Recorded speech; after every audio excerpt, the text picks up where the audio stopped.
नमस्कार दोस्तों, OCN network में आपका स्वागत है। राहुल गांधी अक्सर देश और विदेश के दौरों के समय एक बात कहते हैं कि इन्होंने केरोसिन छिड़क दिया है, बस दिया सलाई दिखाने की जरूरत है। ऐसे कई दृष्टांत अब तक हो चुके हैं जिनसे पता चलता है कि केरोसिन एक्चुअल में किसने छिड़क रखा है और कौन ऐसे लोग हैं जो देश में अमन नहीं चाहते, शांति नहीं चाहते, और कौन समाज में और देश में आग लगाने का काम कर रहा है। मैं आपको अनेक ऐसे दृष्टांत बता सकता हूं और सुना सकता हूं जो ये जाहिर करते हैं कि देश के भीतर और देश के बाहर भी जो मोदी विरोधी जमात है वो किस तरीके से समय समय पर देश को सुलगाने की कोशिश करते रहे हैं। शाहीन बाग हो, दिल्ली दंगा हो, 3 कृषि कानूनों के खिलाफ एक सुनियोजित तरीके से जो कहना चाहिए कि हिंसा भड़काने की साजिशें रची गई थी। आप में से बहुत सारे लोगों को याद होगा इस आंदोलन के लगभग अंतिम चरण में किस तरीके से कुंडली बॉर्डर पर एक युवक को अंग भंग करके बैरिकेड पर टांग दिया गया था। बहुत सारे ऐसे मैं किस्से कहानियां आपको बता सकता हूं। और अतीत में दिल्ली दंगे के लिए भी किन पार्टियों के लोग गिरफ्तार किए गए थे ये हमारे सामने है। और अब नूहू हिंसा जो हुई है, 31 जुलाई को जो हिंसा भड़की थी, उसमें कांग्रेस के एमएलए मामन खान को गिरफ्तार किया गया है। ये भी शो करता है कि एक्चुअल में केरोसिन छिड़कने का काम कौन कर रहा है। इस पर चर्चा करने के लिए मेरे साथ सीधे जुड़ रहे हैं की फैक्ट के डॉक्टर अविनाश सिंह। अविनाश जी, बहुत स्वागत है आपका। नमस्कार। प्रणाम सर, आपको सभी दर्शकों को भी। सबसे पहले तो साहब ये बताइए कि ये मामन खान को जो गिरफ्तार किया गया है, इसके बारे में हरियाणा के गृह मंत्री अनिल विज ने विधानसभा में पहले ही ये बयान दे दिया था, और जो एफआईआर दर्ज की गई है इनके खिलाफ और 42 दूसरे लोगों के खिलाफ, उसमें भी ये जानकारी दी गई है कि 27, 28, 29 और 30 जुलाई को नूहू में ये जहां जहां गए थे वहां वहां हिंसा भड़की है। इसके अलावा इनके बयान, इनका सोशल मीडिया पर जो स्टेटस था जिसमें इन्होंने कहा था कि विधानसभा के भीतर भी मैंने आप लोगों के लिए आवाज बुलंद की है, और यहाँ नूहू में भी, मेवात में भी मैं मजबूती के साथ आपके साथ खड़ा हूँ, चिंता करने की जरूरत नहीं है। इसके अलावा इन्होंने एक बयान विधानसभा के भीतर खड़े होकर के दिया था जो ऑन रिकॉर्ड आज भी है, हटाया नहीं गया वो कार्रवाई से। उसमें इन्होंने कहा था कि मोनू मानेसर अगर मेवात इलाके में आ गए तो हम प्याज की तरह फोड़ देंगे उसे। ये जो बयान है, ये जो भड़काने वाली चीजें हैं, ये जो ये कहना है दंगाइयों से कि चिंता करने की जरूरत नहीं है, मैं आपके साथ खड़ा हूं, और इनका एक और व्यक्ति के साथ जो फोन पर बातचीत है वो भी इंटरसेप्ट की है पुलिस ने, वो भी सबूत के तौर पर अदालत में पेश की जाएगी जब ये मामला आगे जाएगा। तो केरोसिन छिड़क कौन रहा है? सर देखिए, दो चीजें हैं। कांग्रेस पार्टी का दंगों का बहुत बड़ा इतिहास रहा है। इस देश का बंटवारा हुआ 1947 में। उसके बाद जब दोनों तरफ के लोग एक आने जाने लगे, एक्सचेंज होने लगे, तो क्या हुआ? कांग्रेस पार्टी ही थी उस समय, और कांग्रेस पार्टी के क्रियाकलापों की वजह से ही ऐसा हुआ था। उसके बाद लगातार सीरियल से आप भागलपुर देख लीजिए, आप मलियाना मेरठ देख लीजिए, या उत्तर प्रदेश के विभिन्न क्षेत्रों में, बंगाल में, साउथ में बहुत सारे जगह दंगे हुए कांग्रेस के शासनकाल में। कांग्रेस के पास अब ये आखिरी उम्मीद बचा है कि देश में क्या दंगे कराने के बाद लोग प्रधानमंत्री नरेंद्र मोदी से ऊब जाएंगे, क्योंकि दंगे नहीं हो रहे हैं, आतंकवादी बम ब्लास्ट नहीं कर रहे हैं इनके शासन में। एक तो ये फ्रेज है, एक एक एक ये पॉइंट है। दूसरी पॉइंट है कि ये जितना भी कुछ केरोसिन की बात करते हैं राहुल गांधी और अन्य तरीके के उससे नवाजते हैं, एक्चुअली ये राहुल गांधी के पार्टी के लोग ही हैं। आप मणिपुर से शुरू कर लीजिए सर, आप बंगाल चले जाइए, आप बिहार चले जाइए, बंगाल में रामनवमी के जुलूस पे, बंगाल में चुनाव हो, बिहार में रामनवमी के जुलूस पे, उत्तर प्रदेश में भी करने की कहीं कोशिश की, लेकिन वो तो योगी आदित्यनाथ जी हैं, लठ लेकर के मोटा सा तैयार रहते हैं, कहते हैं इतना मारेंगे कि फिर दंगा करने लायक नहीं रहोगे, तो थोड़ा यहाँ शांत रहते हैं ये लोग, ऐसा है। चूंकि देखिए सर, कांग्रेस कभी 10 साल सत्ता से बाहर नहीं रही, 10 साल सत्ता से बाहर पहली बार रहने जा रही है कांग्रेस, आजादी से लेकर के अब तक। और सत्ता से 2 4 5 साल बाहर भी रहती थी तो कांग्रेस एक मजबूत धुरी बन करके रहती थी। जो इस देश में सत्ता चलाता था वो कांग्रेस से मिलजुल करके चलाता था, लेकिन नरेंद्र मोदी ने कहा नहीं, यह थिएटर बंद होगा, यह नहीं चलेगा भाई, यह बहुत दिन चल लिया। कांग्रेस इस समय विक्षिप्त मानसिकता की तरह हो गई है, उसको देश से कोई मतलब नहीं। राहुल गांधी विदेश में दौरा करने जाते हैं, 3 जगह के दौरे पता चलते हैं, आखिरी दौरा 8 दिन 10 दिन का पता नहीं रहता है। स्पेन वाला वोट देगा कि अमेरिका वाला वोट देगा कि लंदन वाला वोट देगा भाई तुमको? तुम आईएसआई के लोगों के साथ, आईएसआई समर्थित लोगों के साथ खड़े रहते हो, देश के विरोध में बात करने वालों के साथ खड़े रहते हो, सनातन को गाली देने वालों के साथ विदेश में खड़े रहते हो। और देखिए ये वहीं से ट्रेनिंग लेकर के सब आते हैं, मैं आपको बता दूं सर। अब वहां से जब ट्रेनिंग लेकर के आते हैं तो राहुल गांधी सबको ट्रेनिंग देते हैं कि सनातनियों को गाली दो। कान खोल करके सुन ले, इस देश का कोई भी राजनीतिक पार्टी, कोई भी सर, जितनी भी राजनीतिक पार्टियां हैं, चाहे 6 राष्ट्रीय पार्टियां हैं, चाहे 54 क्षेत्रीय पार्टियां हैं, और चाहे 229 रजिस्टर्ड पार्टियां हैं, किसी में दम नहीं है सनातन को खत्म कर दे। बहुत बड़े बड़े लोग आए और बड़े बड़े लोग चले गए, और तुम्हारे जैसे पार्टियां रोज पैदा होती हैं और रोज खत्म हो जाती हैं यहाँ। और एक केरोसिन और ऑयल जो छिड़कने वाली बात है, एक चीज मैं आपको बता दूं कि प्रधानमंत्री नरेंद्र मोदी को अब चुप नहीं रहना चाहिए। उन्होंने कहा बीना में कि सनातन को खत्म करने की, सनातन के लिए साजिश चल रही है और देश को सावधान रहने की जरूरत है, एजेंसियों को भी चौकन्ना रहने की जरूरत है। और मामन खान क्या कहता, प्याज फोड़ देंगे। हरियाणा, दिल्ली, पश्चिमी उत्तर प्रदेश में जो रहता होगा, प्याज फोड़ने का मतलब समझता होगा, बक्कल उतारने का मतलब, और प्याज छीलने का मतलब समझता होगा। इसी तरह टिकैत को खड़ा करके इन लोगों ने क्या किया था, हम बक्कल उतार देंगे जी, हम बक्कल उतार देंगे जी। ये भाषा है, ये मोहब्बत की दुकान, नफरत की दुकान मिशनरियों के द्वारा राहुल गांधी ट्रेंड होकर के विदेश से आता है और वही नफरत की दुकान इस देश में चलाता है। सनातनी स्वभावतः नफरती नहीं है सर, हमारा इतिहास है, हमने कभी किसी पे हमला नहीं किया, हमने कभी किसी को लूटने की कोशिश नहीं की, हमने कभी किसी को कब्जाने की नहीं कोशिश की, हम तो वसुधैव कुटुंबकम की बात करते हैं। ये उन लोगों का कल्चर है जिस कल्चर से राहुल गांधी आते हैं, ये उन लोगों का कल्चर है जिस कल्चर से उदयनिधि स्टालिन आते हैं, ये हमारा कल्चर नहीं है। ये 3 कृषि कानून को बहाना बनाया गया और उसमें किस तरीके से देश विदेश के मोदी विरोधी एकत्र हुए, फंडिंग हुई, खालिस्तानी भी पर्दे के पीछे ही नहीं पर्दे पर आ गए थे। कई ऐसे चेहरे जो इनके बीच देखे गए थे, और जिस तरीके से ये 3 कृषि कानून को लेकर के 13 महीने तक दिल्ली का गला दबा करके रखा गया, मोदी सरकार को मजबूर किया गया, क्योंकि हिंसा का एलिमेंट शुरू कर दिया गया था ताकि ब्लैकमेल किया जा सके।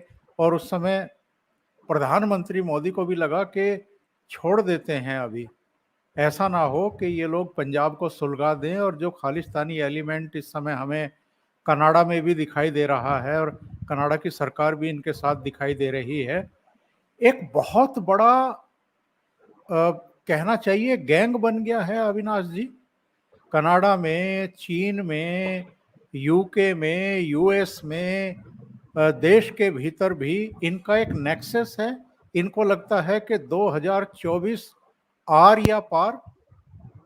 देखिए 2 नेक्सस हैं सर, एक चाइना समर्थित नेक्सस है, एक पाकिस्तान के लाहौर समर्थित नेक्सस है। जो आईएसआई ऑपरेट करता है। ये नेक्सस कैसे हैं? एक लाहौरी गैंग है पूरा, वो लाहौरी गैंग कनाडा में भी रहता है, यूएस में भी रहता है, ऑस्ट्रेलिया में भी रहता है, अलग अलग गए हैं नौकरी करने, वो गैंग है। और वो गैंग ये जो खालिस्तानी मूवमेंट वाले हैं उनको ट्रेंड करते हैं, और ट्रेंड करके वो अपने मकसद को सिद्ध करना चाहते हैं। अब एक चाइनीज गैंग है, यह तो नोन है ना, गृह मंत्री ने संसद के अंदर क्या कहा था 2007-2008 में, राजीव गांधी फाउंडेशन जिसकी चेयरमैन सोनिया गांधी हैं, इनके बीच में और चाइना की सरकार के बीच में एक करार हुआ था, और इन्होंने वहां से 1.38 करोड़ रुपए लिए थे चंदे के रूप में, इसलिए इनका एफसीआरए लाइसेंस रद्द किया जाता है। ये हम और आप तो कह नहीं रहे हैं, ये तो गृह मंत्री लोकसभा में बोले थे, और कांग्रेस पार्टी ने इस पे एक लाइन नहीं बोला आज तक। भारत के विदेश मंत्री, भारत के रक्षा मंत्री, भारत के रक्षा सचिव, भारत के विदेश सचिव के साथ राहुल गांधी बैठ करके भारत चाइना बॉर्डर पे क्या हो रहा है इसके बारे में सलाह नहीं लेते हैं, वो चाइनीज एम्बेसडर से मिलकर के सलाह लेते है ना। इस बारे में भी जयशंकर साहब ने कहा था कि आइए हमसे मिलकर के बात करिए ना, आप चाइना वालों से बैठ करके बात करेंगे तो अपनी बात बताएंगे। तो ये राहुल गांधी की स्थिति है। तो दो गैंग है, एक लाहौर आईएसआई प्रायोजित गैंग, उससे मिलते हैं राहुल गांधी, जिसमें आपने देखा होगा अभी यूरोपियन यूनियन का जिस सांसद से मिले हैं वो आईएसआई का ही एक हैंडलर है, उस हैंडलर की वो तारीफ करते हुए मिलते हैं, फाउंडेशन बना करके वो पाकिस्तान और यूरोपियन यूनियन रिलेशंस की बात करता है और 2020 से लगातार ट्वीट करता है। और एक चाइनीज प्रोपोगेंडा है, वो चाइना, अब देखिए भारत भी हमारा दुश्मन, चाइना भी हमारा दुश्मन, अगर दुश्मन को राहुल गांधी जैसा, कांग्रेस पार्टी जैसा कोई साथी मिल जाए तो फिर कहना ही क्या है उस पे सर, है ना। ये तो दिखाई दे रहा है ना साथ साथ। आप भारत के प्रधानमंत्री को नहीं मानेंगे, भारत के रक्षा मंत्री को नहीं मानेंगे, भारत के गृह मंत्री को नहीं मानेंगे, लेकिन चाइना के एम्बेसडर की बात मानेंगे। और राहुल गांधी बार बार कहते हैं लोगों ने मुझसे कहा, मैं चुनौती देता हूं उन लोगों को, सामने पेश करिए भाई, देश की सुरक्षा से जुड़ा हुआ मामला है। लोगों ने कहा, अब मतलब मुझसे एक अमेरिकन ने फोन किया कि राहुल गांधी की एक पत्नी और एक बच्चा है, 8 दिन गायब रहते हैं। तब मुझसे कोई पूछा किस लोगों ने कहा, तो मैं उस लोग का एड्रेस पता बताऊंगा ना, फला आदमी ने मुझसे कहा सर, कि बस ऐसे ही लोगों ने कहा, कोई फैक्ट फाइंडिंग होगी ना उसकी। और ये तो देश से जुड़ा हुआ मामला है, आप बताइए कौन से लोग हैं, वो नहीं बताएंगे, है ना। मुझे तो हंसी आ रही थी, एक सुप्रिया सुरनेत हैं, वो बता रही थी कि राहुल गांधी इसलिए लिखते हैं क्योंकि उनके दादा का नाम गांधी था, गांधी लगा हुआ था, फलाना लगा हुआ था। 8 सितंबर और 12 सितंबर को उनका जन्म दिवस और उसको क्या बोलते हैं, जयंती भी थी। किसी कांग्रेसी ने एक फूल चढ़ाया? कभी याद करते हैं? लेगेसी की प्रॉब्लम है सर। और ये कंफ्यूज लोग हैं, ये सोच रहे हैं कि मोदी को हटा लेंगे। तुमने तो ऐसी पिच दी थी कि इतना लंबे लंबे छक्का मारेगा कि तुम अगली बार खोजने से भी नहीं मिलोगे इटली के आसपास भी। जैसे आप राजनीति करिए सर, राजनीति करना कोई बुरी बात नहीं है। आप आरोप लगाइए कि मोदी ने नहीं किया, मोदी ने वो नहीं किया, मोदी ने ऐसे नहीं किया, मोदी ने रोजगारी, महंगाई, बेरोजगारी, जिस पे चर्चा करनी है करिए। सनातन को गाली देकर चर्चा करोगे इसलिए क्योंकि सनातनी 30-40% इकट्ठा हो गए, मोदी पे ठप्पा लगा दिए। अब 50-60% इकट्ठा हो जाएंगे, फिर 50-60% अगर सनातनी इकट्ठा हो जाएंगे फिर क्या करोगे? इस देश में सनातन को गाली देकर के शासन करोगे, किसी की औकात नहीं है सर, चाहे वो कोई पॉलिटिकल पार्टी हो, कि सनातन को गाली देकर के इस देश में राजनीति कर लेगी। अब पॉलिटिकल पार्टियों को सावधान रहना चाहिए इस बात से कि आप जातियों को गाली दोगे, वोटरों को गाली दोगे और सनातन को गाली दोगे। सनातन इस देश की आत्मा है, सनातन से इस देश की पहचान है, सनातन इस देश की संस्कृति है। आप चाहे जितना कन्वर्ट हो जाइए यार, इधर कन्वर्ट हो जाइए चाहे उधर कन्वर्ट हो जाइए, और ये पॉलिटिकल पार्टियों से नहीं भारत जिंदा है। भारत 1885 में जब अंग्रेजों ने कांग्रेस पार्टी बनाई तब से नहीं है भारत। आना भारत तब से है जब से यहाँ पे आरएसएस बना। आना भारत तब से जब 1980 में भाजपा बनी। ये गलतफहमी किसी को अपने मन से निकाल देना चाहिए। जो भारत के भाग्य विधाता है, चाहे कोई पॉलिटिकल पार्टी है। एक सनातनी की तरफ से चेतावनी है सर इन पॉलिटिकल पार्टियों को, नहीं तो इसका परिणाम अच्छा नहीं होगा। प्राइम मिनिस्टर नरेंद्र मोदी ने तो G20 सम्मेलन के अवसर पर पहले दिन जब राष्ट्र प्रमुखों को रिसीव कर रहे थे तो उनके बैकग्राउंड में क्या लगा हुआ था, किसकी प्रतिकृति थी? ये कोणार्क की लगी हुई थी, सूर्य मंदिर का जो समय चक्र है उसकी लगी हुई थी। उसी से पता लग जाना चाहिए कि भारत का इतिहास 1947 से शुरू नहीं होता है या 1885 से शुरू नहीं होता है। इसी तरीके से जब शाम को रिसीव कर रहे थे डिनर के लिए 9 सितंबर को, तो बैकग्राउंड में नालंदा यूनिवर्सिटी की जो है तस्वीर लगी हुई थी, उसकी बिल्डिंग की तस्वीर लगी हुई थी। तो ये पता चलता है इससे कि जो हमारा गौरवशाली इतिहास है, जो हमारी धरोहरें हैं, जो विरासत है, उसको अब फिर से सामने लाया जा रहा है और पूरे साहस के साथ और पूरे कमिटमेंट के साथ लाया जा रहा है। ये जो नरेंद्र मोदी कर रहे हैं, इसी से डरे हुए हैं सब लोग। एग्जैक्टली क्योंकि देखिए इस देश के लोगों को बताया गया कि इस देश में एक ही इतिहास है, वो इतिहास है 200 साल के अंग्रेजों का। क्योंकि मोस्ट ऑफ तो पढ़ करके आए ब्रिटेन से, ठीक, ब्रिटेन से पढ़ करके आए, द्वितीय विश्व युद्ध हो रहा था, अंग्रेज परेशान थे। भारत ही नहीं, अंग्रेज बहुत सारे देशों को उस टाइम पीरियड में 1-2 साल में 1947 से लेकर के 1950 तक बहुत सारे देशों को उन्होंने आजाद किया, क्योंकि वो नहीं रह सकते थे, नहीं लड़ सकते थे, उनके पास सामर्थ्य नहीं था। उसको भुनाया गया और इस देश के ऊपर थोपा गया कि भारत का इतिहास अंग्रेजों के द्वारा जो 200 साल की गुलामी है वही इतिहास है। और इस बात को राहुल गांधी ने अभी कहा सर 4 दिन पहले, इतिहास को मिटाने की कोशिश की जा रही है। अंग्रेजों के इतिहास को कैसे मिटाएंगे? अरे तुम अंग्रेजों की बात कर रहे हो यार, हम 5-6 हजार साल पीछे से इतिहास को रिस्टोर कर रहे हैं, चाहे वो मंदिरों के माध्यम से कर रहे हो, चाहे अपने ऐतिहासिक शैक्षणिक संस्थानों के माध्यम से कर रहे हो, चाहे अन्य जो हमारे प्रमुख स्थल हैं उनके माध्यम से कर रहे हो। हम तो पीछे से रिस्टोर कर रहे हैं भाई, और रिस्टोर करते करते सबका रिस्टोर करके बताएंगे कि कौन क्या था। गंगा भी हमारी, जमुना भी हमारी, तहजीब भी हमारी। यहां किसी की आयातित चीजें नहीं चलेंगी। बहुत साफ और सिंपल सी चीज है। बंटवारा क्यों हुआ सर इस देश का? धर्म के नाम पे ना। किसने बंटवारा किया? कांग्रेस ने ही ना। किससे मिलकर के किया? अंग्रेजों से ही ना। और बताते हैं कि हम अंग्रेजों से नहीं डरे, और डर गए 14 पत्रकारों से जो सवाल पूछ लेते हैं तुमसे। तो कहते हैं अरे हम सावरकर नहीं है, हम माफी नहीं मांगेंगे। अरे तुम लोग माफी मांग मांग के ही जीवित हो यार आज तक। हम अंग्रेजों से नहीं डरे। और 14 पत्रकारों ने सवाल पूछ, उन पत्रकारों की क्या गलती? उन पत्रकारों ने सिर्फ इतना ही कहा ना कि भाई उदयनिधि स्टालिन सनातन के ऊपर ऐसा बयान दे रहे हैं, आपका स्टैंड क्या है?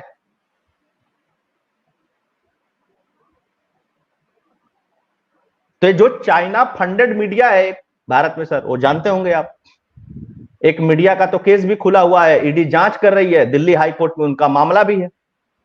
तो जो चाइनीज फंडेड मीडिया है वो तुरंत आ जाती, एक्टिव हो जाती है तुरंत। आप देखिए मोनू मानेसर गिरफ्तार हुआ तो एक्टिव हो गई, मामन खान गिरफ्तार हुआ तो चाइनीज मीडिया गायब है ना। हम लोग तो मोनू मानेसर पे भी एपिसोड किए और हम लोग मामन खान पे भी करेंगे। और भाषा क्या लिख रहा है कि इसकी इतनी पिटाई लगाओ कि ये सब बता दे।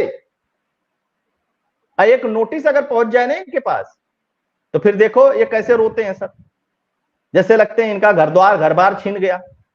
वो एक रवीश कुमार है, वो कहता है मैं बहुत बड़ा पत्रकार, एनडीटीवी ने लात मार के भगा दिया तो कहा अरे मोदी जी ने मुझको भगा दिया है, मेरे पेट पे लात मर गया। और अमेरिका में डॉक्यूमेंट्री बन रही है इसकी, हिंडनबर्ग की रिपोर्ट में रवीश कुमार का क्या हाथ है। और 14 पत्रकार, सोचिए कि जो 14 पत्रकार से निकाले गए, बहुत बढ़िया ये विषय है, आप भी पत्रकार रहे हैं सर। जो 14 पत्रकार निकाले गए, इस बात की घोषणा विशाल शर्मा 3 दिन पहले और 4 दिन पहले खुद रवीश कुमार अपने चैनल पे कर चुके हैं। तो कांग्रेस पार्टी का ऐसा दिवालिया पतन हुआ है कि रवीश कुमार जैसे लोग यूट्यूब पे कुछ कहेंगे तो कांग्रेस पार्टी उस पर फैसला लेगी, इंडिया अलायंस उस पर फैसला लेगी। अरे पत्रकारों का बहिष्कार क्यों कर रहे हो? पत्रकार तो नौकरी बजा रहा है किसी की यार। बहिष्कार करना है तो पूरा आज तक का कर दो, लेटर लिखना है तो अरुण पुरी का कर दो, बैन करना है तो अरुण पुरी को कर दो। है ये नहीं चलेगा ना सर कि संदीप चौधरी अलग नैरेटिव सेट करें और दूसरा वाला नैरेटिव सेट करे तो तू वो उसका पत्रकारिता अलग और इसकी पत्रकारिता अलग। चैनल तो वही है ना।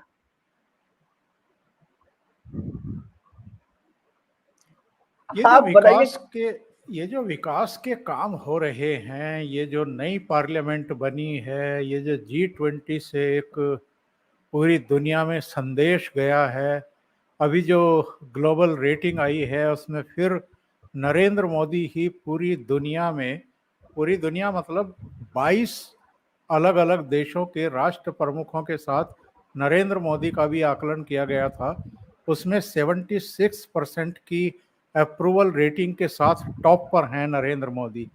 ये जो भ्रष्टाचार के खिलाफ ये मुहिम छेड़े हुए हैं, इन्होंने जो लाल किले से कहा था कि भ्रष्टाचार, परिवारवाद और तुष्टीकरण, इन 3 चीजों के खिलाफ पूरी तरीके से प्रतिबद्धता के साथ काम करना है।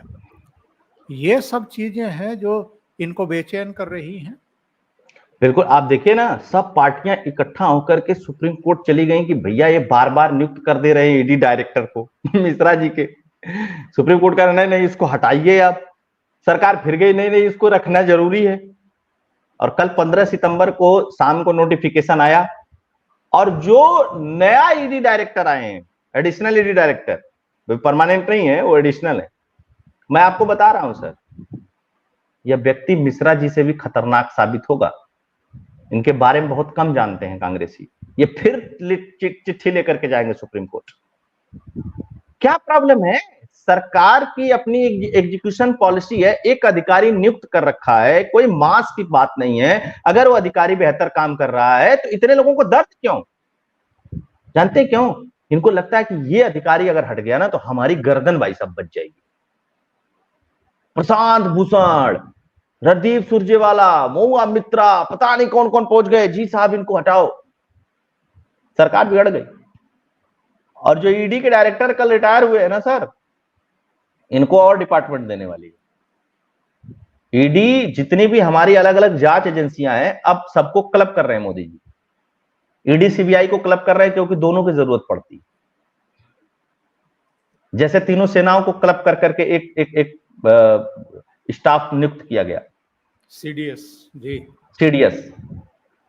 इसी तरह जैसे हमारी एनआईए और रॉ और आईबी को मर्ज कर करके एक उस पे एक टॉप पे एक हेड बैठाया गया ताकि कोलैबोरेशन सही रहे, ताकि चीजें सही हो। 140 करोड़ का देश है सर, कोई छोटा देश थोड़ा ही है।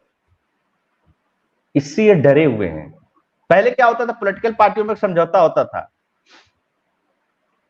कि तू मेरे पे आरोप लगाना, मैं तेरे पे आरोप लगाऊंगा, तू मेरे पे कार्रवाई मत करना, मैं तेरे पे कार्रवाई नहीं करूंगा। मोदी साहब ने कहा ये सब नहीं चलेगा भाई, है ना, कार्रवाई तो होगी, तुम चाहे जितना चीखो चाहे जितना चिल्लाओ। अच्छा बताइए सर, करप्शन कैसे कम होगा? बात करने से कि उस पर काम करने से कम होगा।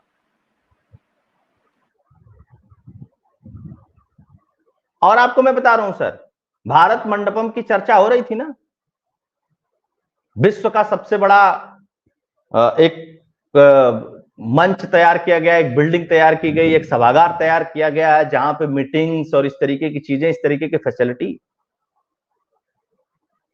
कल एक और उद्घाटन हो रहा है दिल्ली में, वो भी विश्व का सबसे बड़ा है और वो टोटल बिजनेस पर्पज हॉल है सर। अब वो इतना बड़ा है और इतना आधुनिक है और इतना जबरदस्त है कि उतना जबरदस्त तो भारत मंडपम भी नहीं, भारत मंडपम से भी डबल ट्रिपल। भारत मंडपम 2700 करोड़ में बना है, वो 5400 करोड़ में, 5,500 करोड़ में बना हुआ है। सूरत बदल जाएगी सर द्वारिका में। आप राजधानी दिल्ली बनी हुई है सर, अगर शीला दीक्षित और कॉमनवेल्थ को छोड़ दिया जाए तो आपने दिल्ली में किया क्या? पुरानी संसद, बाहर से डेलीगेट्स आएंगे, पूछेंगे कि हाँ भारत भाई मोदी जी बताइए जी, हम चौथी अर्थव्यवस्था बनने वाले हैं जी साहब, हमारा बड़ा देश है। अरे यार सब बात तो ठीक है, ये तुम लॉर्ड इरविन के जमाने की बनी हुई संसद 100 साल पुरानी अंग्रेजियों की, उसमें तो बैठ के देश चलाते हो यार, बातें तुम्हारी बड़ी बड़ी हैं। तुमको एक मीटिंग करनी होता है तो मौर्या शेरेटन होटल में जाते हो, तुम्हारे पास एक मल्टीपर्पज बिल्डिंग नहीं है। बिजनेस डेलीगेशंस आता है या कुछ इस तरीके की मीटिंग्स करनी होती है तो तंबू तान करके प्रगति मैदान में खड़े हो जाते हो। तुम्हारे पास कुछ है नहीं और बताते हो तुम हमारा अर्थव्यवस्था बनेंगे। कैसे बनोगे भाई? इंफ्रास्ट्रक्चर नहीं रहेगा तो आप कैसे बनोगे? विश्व गुरु बनना है अगर आपको, तो सबसे पहले आपको आर्थिक गुरु बनना पड़ेगा सर। जब आर्थिक गुरु आप बनेंगे तो आप अपने मन का सब कुछ कर पाएंगे और तब बनेंगे आप विश्व गुरु। और आर्थिक गुरु बनने के लिए आपको इंफ्रास्ट्रक्चर पे ध्यान देना पड़ेगा, चाहे 6 लेन 4 लेन जितनी भी रोडें भारत में बन रही हैं, जितने नए नए तरीके की चीजें हो रही हैं, मल्टीपर्पज बिल्डिंग्स बन रही हैं, हेलीकॉप्टर की फैक्ट्री बन रही है, मोदी अपने सर पे लेके जाएंगे कि पीठ पे लाद करके लेके जाएंगे? किसके लिए बन रहा है?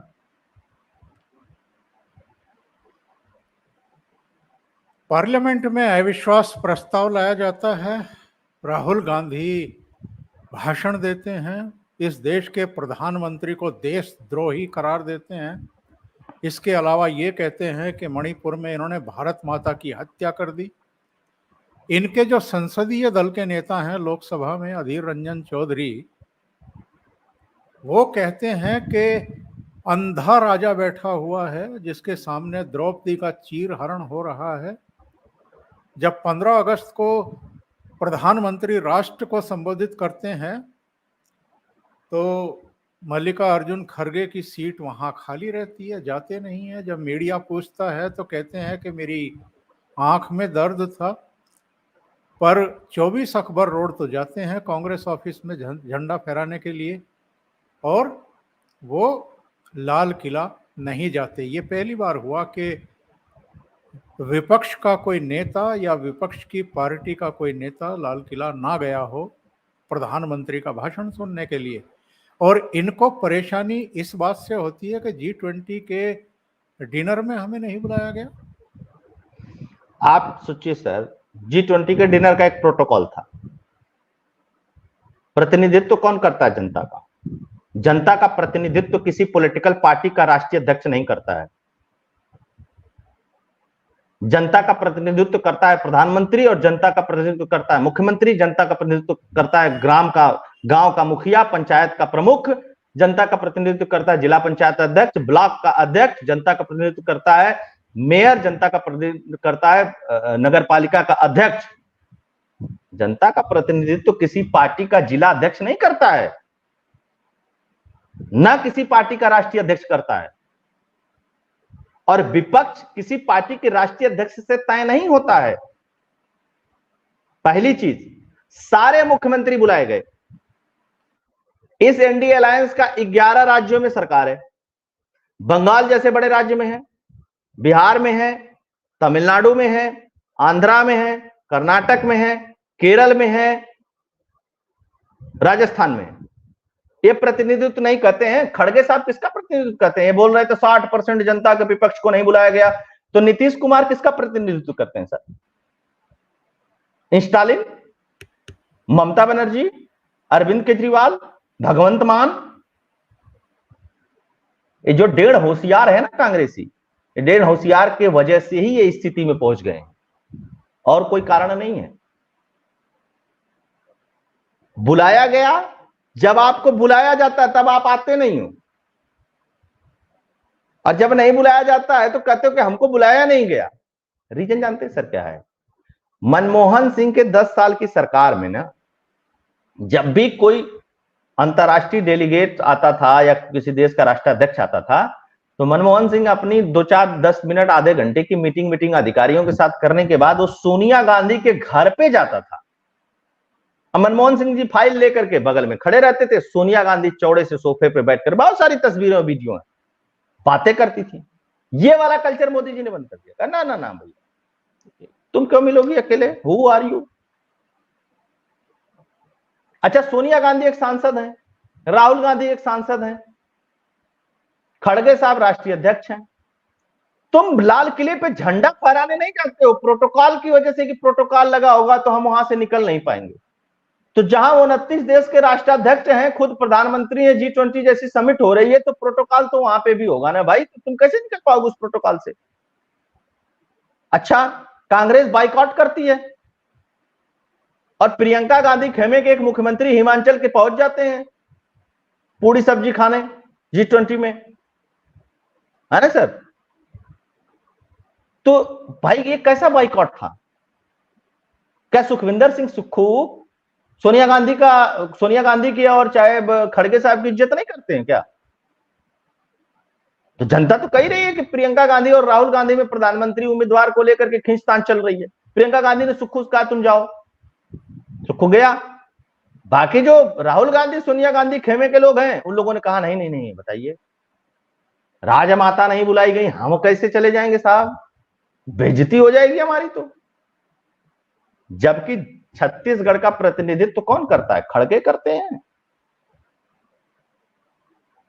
प्रैक्टिकल बात है सर, खड़गे तो नहीं करते ना छत्तीसगढ़ का। वहां की खबरें जानने के लिए कोई एक तो कम से कम होना चाहिए था ना, कि वहां क्या क्या हुआ है।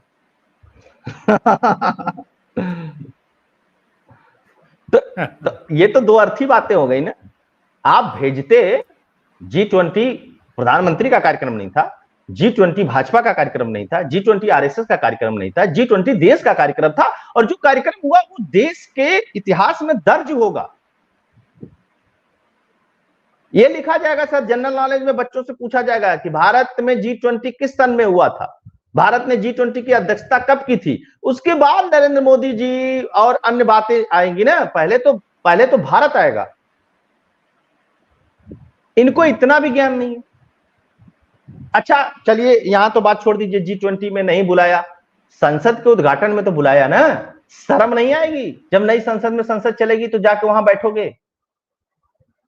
अच्छा बताइए, मोदी जी ने अपना घर बनाया है क्या संसद को, बैनामा है उस पे, उसका नाम ही संसद है सर। निर्दल दल कैसे भी लोग जो संसद चुने जाएंगे उसमें बैठेंगे सर, और आप भी बैठेंगे।